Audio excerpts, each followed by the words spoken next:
Bonjour à tous chers auditeurs de Radio Campus. Aujourd'hui on se retrouve pour une chronique avec Martina de chez Europe Direct Piste Solidaire qui est accompagnée d'Isabelle qui est une volontaire allemande en service civique. Et on se retrouve donc pour la première chronique radio d'Europe en Piste de 2019. Bonne année d'abord pour commencer. Bonjour Martina, bonjour oui. Isabelle. Bonjour. Bonjour et bonne année à tout le monde, même de notre part. Super. On va commencer donc par un premier point sur l'Europe et les jeunes avec la Commission européenne qui recrute des stagiaires. Oui, comme chaque année, la Commission européenne propose 2 stages énumérés des 5 mois. Les stages, soit administratifs, soit des traductions, commencent à partir de 1er mars et le délai d'inscription, c'est le 4 février à midi. Qu'est-ce qu'on peut nous demander en tant que stagiaire à la Commission européenne ?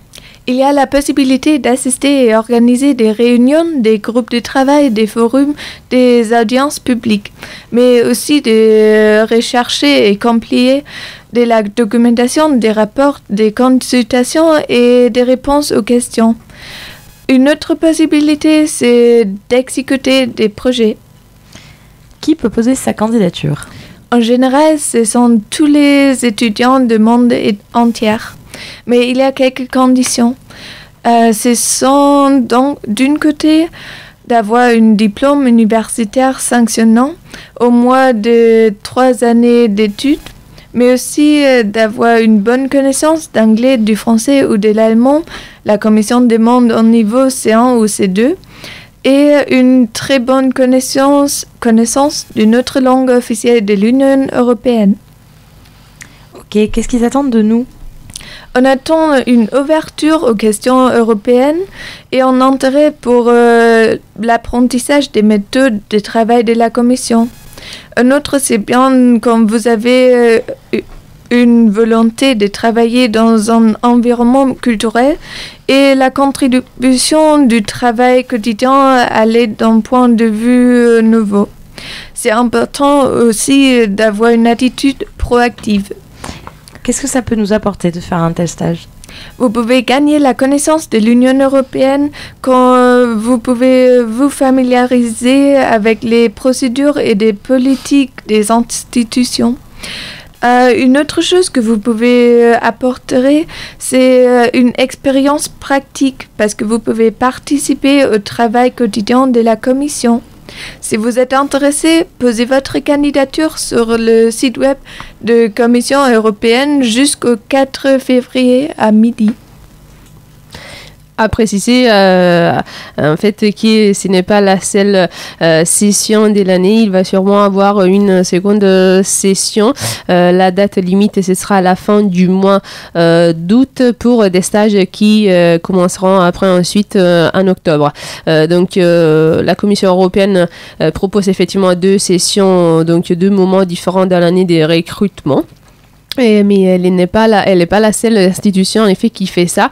Les principales institutions européennes, le Parlement européen par exemple, propose régulièrement des stages qui sont donc ouverts aux gens européens. Et c'est des stages rémunérés.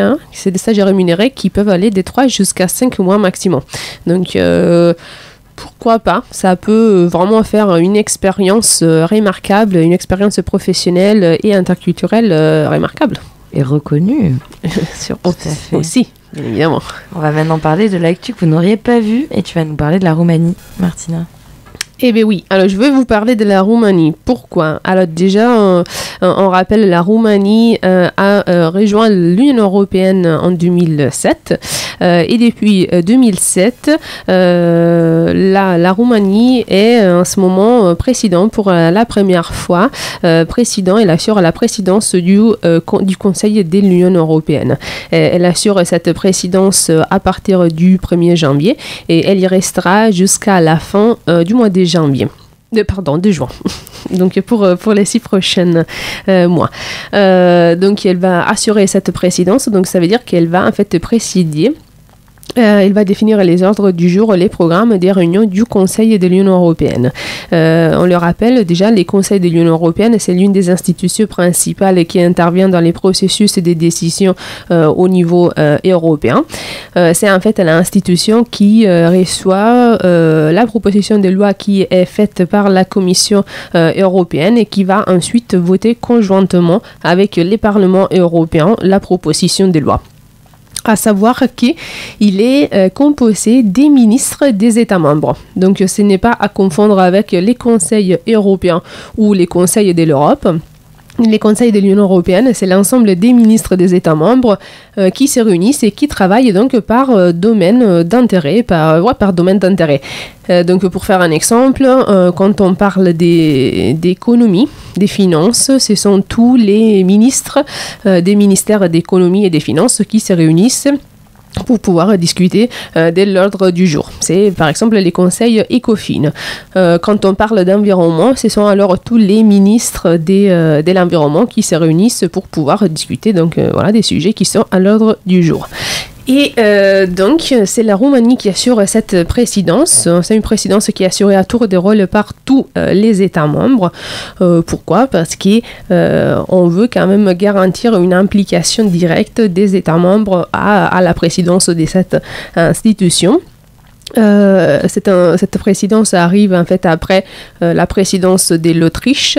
Il y aura ensuite d'autres deux pays qui vont assurer cette présidence, qui seront la Finlande et la Croatie. Donc, ce qui se passe en fait, c'est que les États travaillent par groupe de 3. Donc, les 3 définissent en fait des objectifs à long terme qui sont après détaillés dans des programmes, des priorités qui sont définis à chaque fois par l'État. Et la Roumanie, pour ces 6 mois à venir, elle a un slogan, la cohésion, une valeur commune européenne. Et donc, elle va mettre l'accent surtout sur la convergence et la cohésion entre les États membres parce qu'elle vise en fait à renforcer la compétitivité des territoires et à réduire donc les écarts. Ce sera une Europe plus sûre, une Europe des valeurs communes qui va être mise en valeur parce qu'on va vers des élections européennes. Donc la Roumanie assurera en fait sa présidence pendant une période très importante, très cruciale et délicate pour les futurs de l'Union européenne. Et à propos de ces élections, on va faire un petit point élection, un focus sur les élections avec un hashtag 7 fois je vote. Est-ce que tu peux nous en parler ? Oui, cette fois, je vote. Pourquoi ? Parce qu'à cette année des élections européennes, on a bien pensé de dédier une partie de nos chroniques aux élections européennes, tout simplement en fait pour vous informer sur le rôle du Parlement européen, le rôle des députés européens, pour vous informer sur les modalités des votes et surtout pour vous dire en fait ce que l'Union européenne fait au quotidien pour nous, donc ce que les députés font au quotidien pour nous. Alors effectivement, il y a un hashtag, cette fois je vote. Et d'ailleurs, à cet hashtag, il y a une plateforme aussi qui existe en ligne auprès de laquelle vous pouvez aussi vous inscrire pour pouvoir suivre de plus près les événements qui vont avoir lieu dans vos territoires dans les cadres donc de la campagne d'information autour des élections européennes. Il y a cet hashtag, cette fois je vote. Pourquoi ? Parce que les taux de participation des dernières élections européennes en 2014, ça a été les plus bas jamais enregistrés depuis 1979. On les rappelle, nous on élit en fait nos députés européens de manière directe depuis 1979.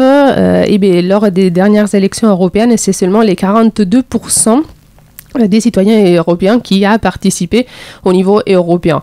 Et malheureusement, les jeunes entre 18 et 25 ans, c'était un peu les grands absents du dernier scrutin électoral. Et donc, voilà, on vous fait cette invitation. Vous pouvez d'ores et déjà noter cette date dans votre agenda, dans vos agendas. C'est les 26 mai.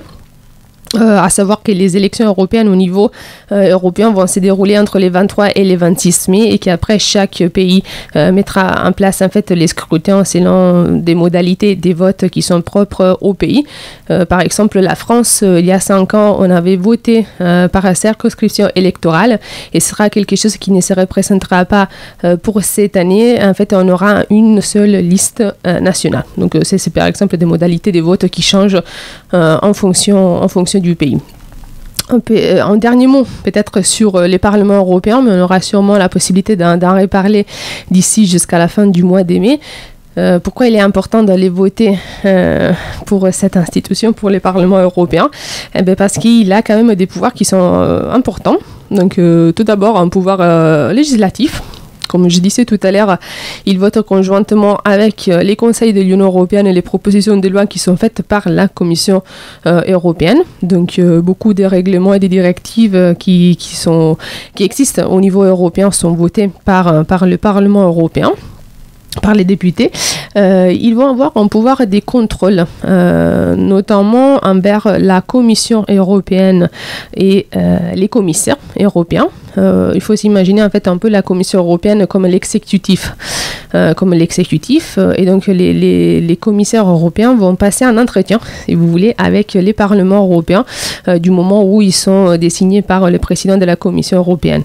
Et si les parlements européens estiment qu'un commissaire n'est pas une personne, n'est pas effectivement idoine adapté pour son portefeuille, ils peuvent effectivement refuser sa candidature. Et c'est entre autres ce qui s'est déjà passé il y a quelques années, en 2004. Il y avait un commissaire italien qui était pressenti. Et bien, il a passé cet entretien, disons, en face au Parlement européen. Il y a eu des propos, malheureusement, homophobes. Et donc, les parlements européens ont refusé sa candidature. Et le président de la Commission européenne a été effectivement obligé à changer ses commissaires parce que sinon, les parlements européen aurait pu bloquer en fait toute la commission en bloc. Donc voilà, un pouvoir des contrôles. Et un troisième pouvoir, un pouvoir budgétaire, dans le sens qu'avec les conseils de l'Union européenne, le Parlement européen va aussi définir les budgets des politiques européennes. Donc en ce moment, on discute en fait sur les budgets de 2021-2027. Et quand je parle en fait des politiques européennes, c'est par exemple Erasmus+, c'est par exemple une politique d'intégration et d'accueil des migrants. C'est par exemple une politique en défense de l'environnement, des luttes contre les changements climatiques. Donc c'est vraiment des politiques qui nous impactent quotidiennement, tous les jours, directement dans notre vie quotidienne. Donc c'est important de savoir quel sera les budgets qui sera consacré à ces politiques. Avec peut-être aussi une dernière chose, depuis en fait le traité de Lisbonne, en fait, les parlements européens ont aussi les pouvoirs, si vous voulez, d'élire les présidents de la Commission européenne. Donc c'est ce qui s'est passé en 2014. Selon en fait une interprétation de ce traité, la tête des listes du parti qui remporte les plus de voix aux élections européennes va être désignée comme la personne qui pourrait devenir président de la Commission européenne.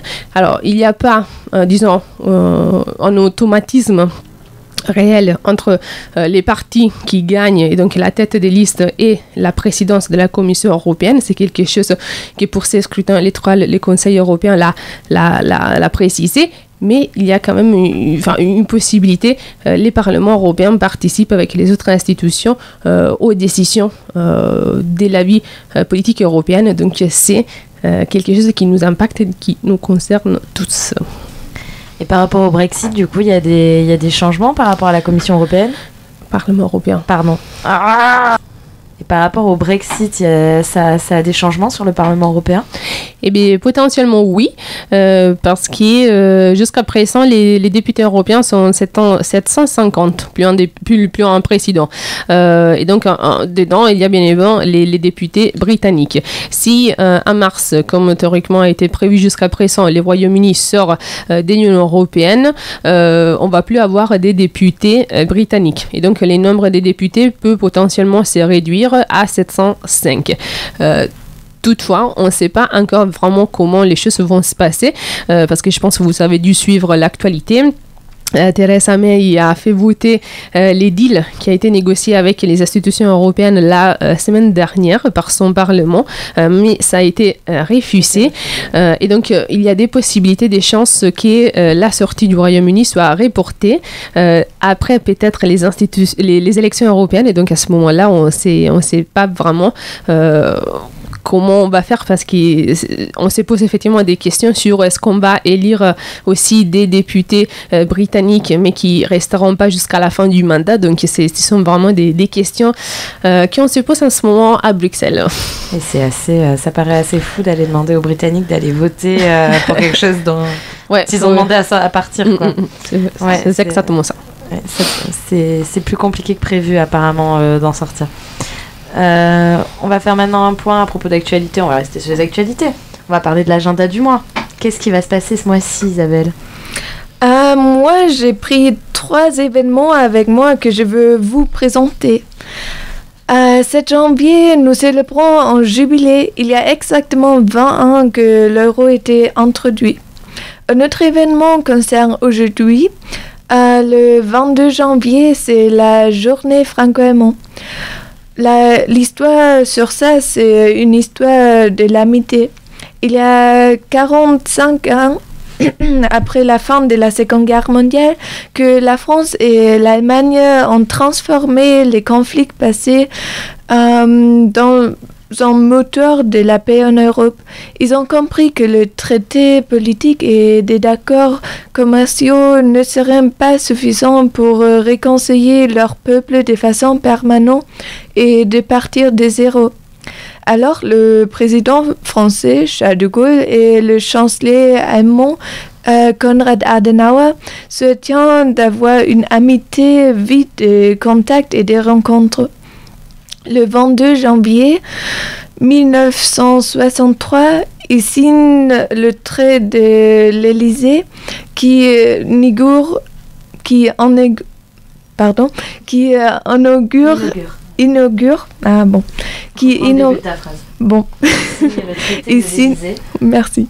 signe le traité de l'Élysée qui inaugure une nouvelle ère dans les relations franco-allemandes. Avec lui, l'amitié franco-allemande devrait être ancrée avant tout par les échanges culturels et des jeunes au cœur de la société. Le 40e anniversaire en 2003, Pardon. C'est pas grave, le 40e. Ouais. Jacques, ouais. Pour le 40e anniversaire en 2003, Jacques Chirac et Gerhard Schröder, ils ont appelé cette journée la journée franco-allemande.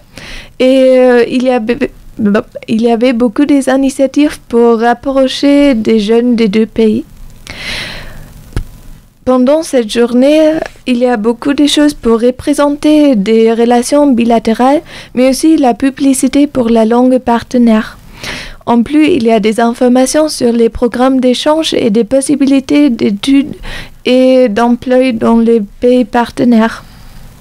Un autre, il y a beaucoup de présentations aux jeunes des deux pays, des pays voisins et de la richesse culturelle des pays. Aujourd'hui, cette journée, c'était vraiment une naissance des initiatives des organisations comme OFAGE, l'Office franco-allemand de la jeunesse, et des volontariats. C'est aussi pourquoi moi je suis ici aujourd'hui. Un autre événement que je veux vous présenter, c'est le Café des langues. Cet café des langues, le prochain, c'est au 12 février. Et si vous voulez rencontrer des autres personnes et parler des langues étrangères, vous êtes cordialement invités de venir. Merci. Très bien, merci pour cette invitation Isabelle. Merci Martina pour toutes ces infos. Merci à vous. Une bonne journée à tous, chers auditeurs. Merci. Ciao.